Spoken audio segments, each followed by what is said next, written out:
Assalamu alaikum wa rahmatullah. On continue la série donc de 5 hadiths par jour. Donc désolée, je vais couper la télé parce que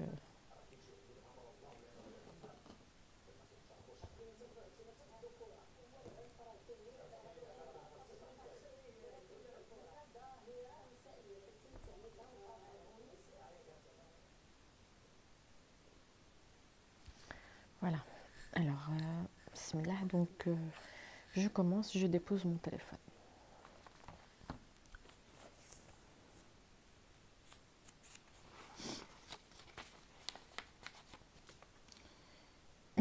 Donc je pense que c'est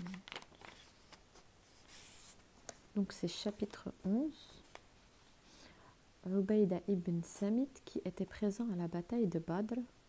Donc c'était une des batailles, donc une guerre entre les mécréants et le prophète alayhi salatu wassalam, pour ceux qui ne le savent pas, et qui fut un des délégués qui assistèrent à la nuit de Al-Aqaba, a rapporté ce qui suit.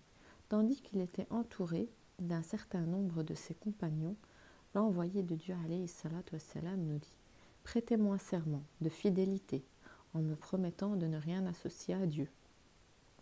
Donc ça c'était avant qu'il meure, mais il a demandé qu'on lui prête serment.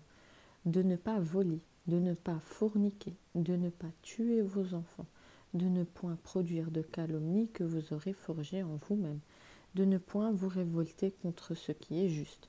Celui d'entre vous qui sera fidèle à cet engagement, Dieu se chargera de le récompenser.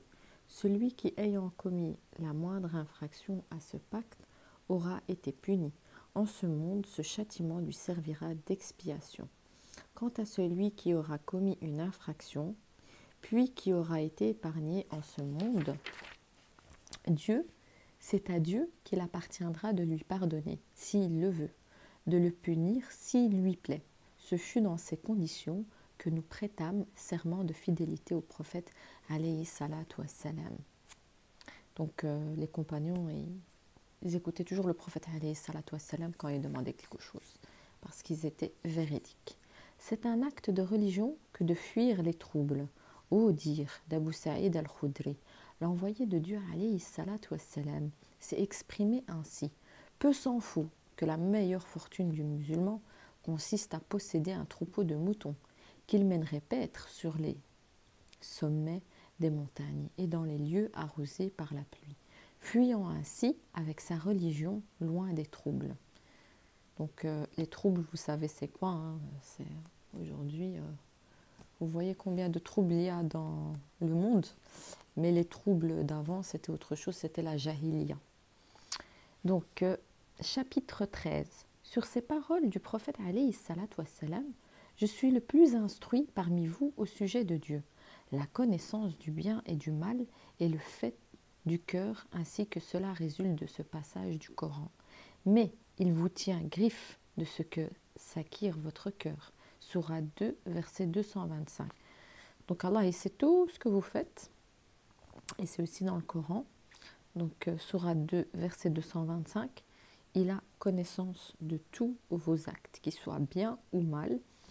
Donc c'est pour cela que si vous avez beaucoup d'actes qui sont mal dans votre panier, revenez à la porte du repentir pour ceux qui sont croyants et croyantes, Inch'Allah, et demandez le repentir sincèrement, afin de ne pas retourner dans le péché. Soyez sincères dans votre dans votre cheminement, dans votre changement, c'est ça que je veux dire. Voilà. Aïcha a dit: quand l'envoyé de Dieu alayhi salatu wassalam ordonnait quelque chose aux fidèles, il ne leur prescrivait que des choses dont ils étaient capables. Un jour, les fidèles lui dirent: nous ne sommes pas dans la même situation que toi, ô envoyé de Dieu, puisque tes fautes passées et à venir te sont déjà pardonnées. En fait, le prophète alayhi salatu wassalam, avant d'être prophète de Dieu, être avertisseur comme il a été choisi, comme tout prophète a été choisi par Allah, il était dans la jahiliya, l'ignorance, car ses parents ils étaient adorateurs des divinités. Et ils étaient tous à adorer des statues.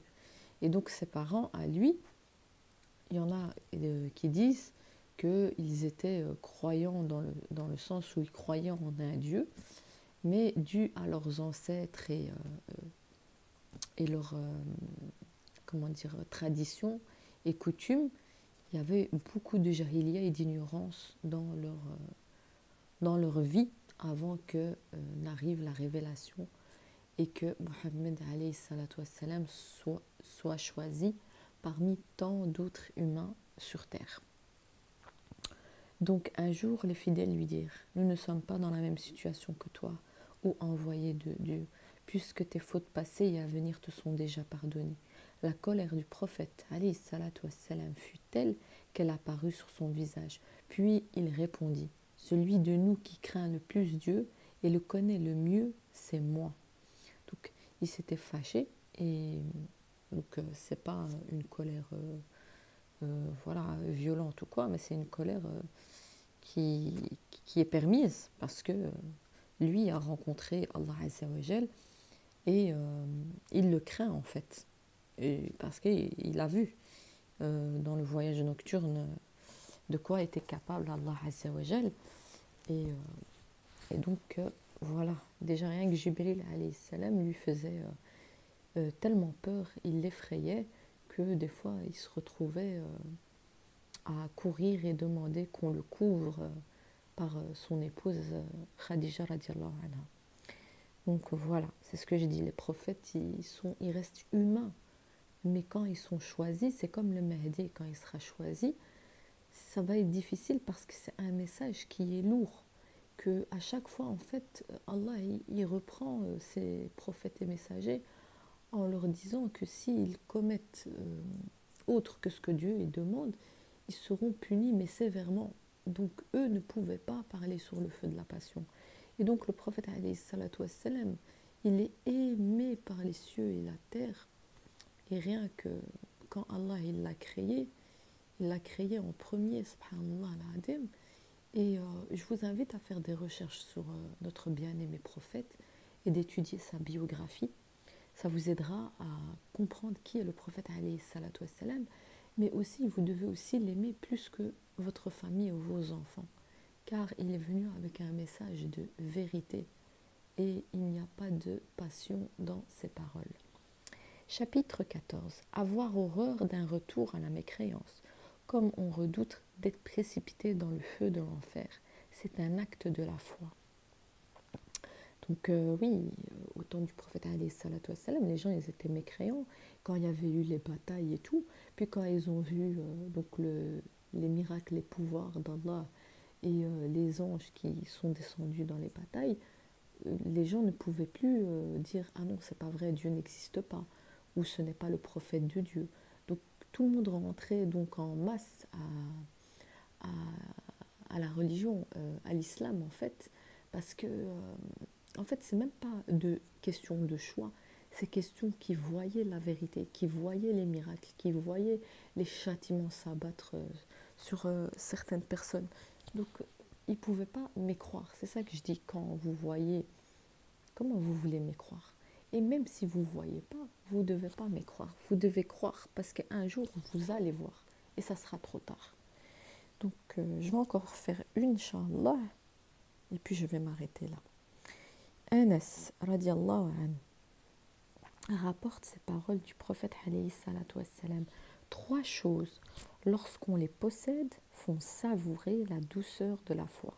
Et oui, la foi aussi, elle a sa douceur. Et la foi, il faut la nourrir. Il faut lui donner de la nourriture. L'âme a besoin de nourriture. Et cette nourriture, c'est vos actes d'adoration et vos invocations.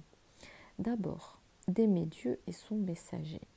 Alayhi salatu wassalam, plus que tout autre chose. Donc j'ai bien dit plus que tout autre chose. C'est-à-dire, si vous avez des passions, le prophète sallallahu alayhi wa sallam passe avant. Si vous aimez quelqu'un, le prophète passe avant. Si vous avez des enfants, le prophète, si vous avez des parents, le prophète alayhi salatu wassalam passe avant. En second lieu, si l'on aime quelqu'un d'entre les serviteurs, de l'aimer seulement en vue de Dieu. Donc vous devez toujours aimer une personne pour Dieu et pas pour les péchés, pour ce qu'elle commet. Il faut toujours donner la nasiha aux gens que vous voyez qui sont dans la faute, dans l'erreur, dans le péché, de leur rappeler. Il est important de rappeler, nous sommes des rappeleurs, on est au service d'Allah, on est des serviteurs de Dieu et des servantes, on doit faire le rappel, la nasiha, et tout en bon uniforme, en bon comportement, Inch'Allah, et en bonne parole. Si la personne n'accepte pas la nasiha, il vous est autorisé de parler un peu dur pour éveiller l'esprit et secouer donc cette personne qui persiste dans son comportement qui est obscène et qui est mauvais et qui est de mauvaises mœurs. C'est ça que je veux dire. Donc voilà, pour que je ne me perds pas. En second lieu, de l'aimer seulement en vue de Dieu, enfin de redouter de retourner à la mécréance dont Dieu l'a sauvé, comme on redoute d'être projeté dans le feu dans l'enfer. Donc voilà, donc si vous êtes rentré dans l'islam, bienvenue à vous, c'est une fierté, c'est la vraie religion, les gens avec le temps finiront par le comprendre, car la vérité, le faux est voué à disparaître et la vérité donc à rester, à demeurer éternellement, car le paradis est éternel, l'enfer est éternel. Ce sont des promesses d'Allah Azza wa Jal et des vérités qui vont atteindre tout le monde. Tout le monde devra passer par l'étape de la fin des temps. Tout le monde devra passer par l'étape de la mort, car Allah nous contraint à la mort. Tout le monde devra passer par le jour du jugement des comptes. Donc voilà, personne n'y échappera.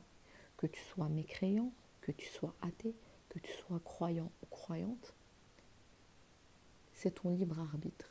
C'est toi qui décides. Mais après, ne dis pas que tu n'as pas été prévenu ou averti, ou que on ne t'a pas fait le rappel, ou que tu n'as pas entendu, ou que tu n'as même pas voulu ouvrir un livre par orgueil pour faire des recherches. Ça, c'est ton livre, ça t'appartient, et le délai est compté depuis le début de ta naissance jusqu'au délai fixe qu'Allah t'a fixé et que tout est écrit dans le Lawh al-Mahfoud il y a 50 000 ans. Tout est noté. D'accord? Donc, voilà. J'ai fini. Demain, Inch'Allah, on fera encore 5. J'essaye de ne pas me perdre. Comme ça, aussi, c'est pas trop long. Parce que je sais que, je vous l'ai dit, les vidéos trop longues, les gens n'aiment pas. Et que le but, c'est que vous apprenez en même temps que moi, Inch'Allah, et qu'on découvre de belles choses que notre bien-aimé, alayhi salatu wassalam, nous a fait parvenir par le biais de Jibril, alayhi salam, et par le biais d'Allah Azza wa Jal, notre Créateur, le glorieux, le puissant, et le bienveillant, et le miséricordieux, et le très miséricordieux. Je m'arrête là, je vous souhaite une bonne nuit sous la protection d'Allah, et j'espère que ces vidéos vous plaisent. Abonnez-vous, Inch'Allah, pour ne rien rater. Voilà, moi je fais des vidéos où je débute, donc je ne sais pas comment il faut faire pour que tout le monde soit mis au courant pour, Inch'Allah, la page pour les sœurettes qu'elles puissent apprendre. Et voilà, qu'Allah il me donne encore la volonté de pouvoir continuer cette petite mission, Inch'Allah, par sa volonté, et que je puisse transmettre les hadiths du prophète alayhi salatu wassalam et sa sunna. Wassalamu alaikum wa rahmatullah.